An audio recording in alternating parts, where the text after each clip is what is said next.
Well, I'm in my Civic. I was about to go out and find some magnolias since they were the first thing to bloom this year. And we can't even see out the windows. Covered in snow. Thank you, winter. April 14th, 2019. Real nice. Okay. Well, let's not let that ruin our day. I'll try to find you a magnolia. Forsythias never bloomed this year because it got too hot and too cold and too hot and too cold, and they said, Chicago, I give up. But we'll figure it out. We'll find ourselves some magnolias somewhere.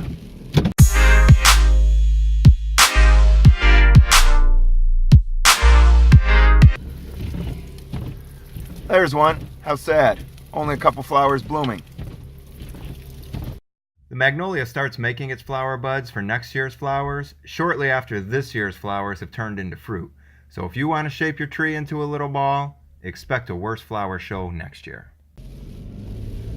Look at that. I don't know if you can see it through my snow-covered window, but there's a lot of red lining these trees we're passing. You know what that is? That's the flowers of a red maple. They are what's known as insignificant, not showy.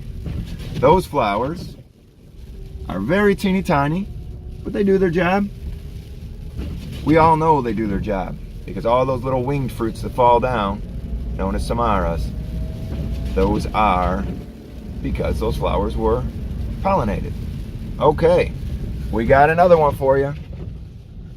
This is a pretty good magnolia. Sorry, lots of snow. It's April. This magnolia has a decent amount of flowers on it. It looks good. You can tell some person, I'll leave the obscenities out, has chosen to trim it and prune it, make it leggy. I actually do prune lots of trees. I think it's important when you're trying to create a canopy, understory, and ground plane. This magnolia has a decent amount of flowers because this person's lazy about their forced nature shapes. Looks good. It's white. Star Magnolia, steeples, teeples, you know, all the flower stuff. There she is.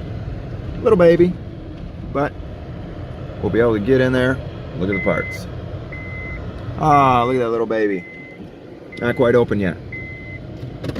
We'll get to that. There's little baby. Not quite opened up yet. Just starting. So we won't finish this vlog today. I see a lot of other things starting. Right over there we've got a red bud that's looking to get started. That'll probably be our next video. More red maples. Not sure if you can see how red that is. There is some sort of a cross between a star magnolia and a saucer magnolia. Got some nice pink color to it. Alright, here's a close-up of some red maple flowers.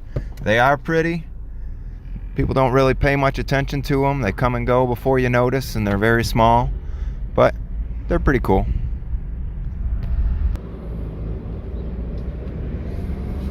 Okay, here we go. I found you one. It has a southwest exposure, so it's gotten a lot of heat, and it appears to have a lot more open flowers than anything else. So the flowers are about 3 to 4 inches wide, white.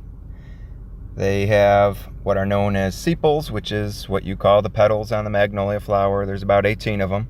The flower itself is that yellow part in the center.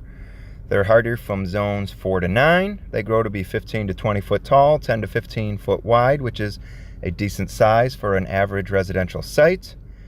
They grow about 1 foot to 2 foot per year. They could take full sun. They could take partial shade. So that's all for this video. I really appreciate you tuning in. I would like it if you subscribed. I plan to have more plant profiles, some how-tos for gardeners, for people looking to hire a landscape contractor, for landscape contractors looking for tips on how to manage their business, what to do. There's going to be a lot of that, some customer profiles. This is our first vlog. I hope that it wasn't too painful to watch, and hopefully they all improve with time. Thanks a lot. Please subscribe, click on the notifications. Let's go through this journey together. Thanks a lot. Bye-bye.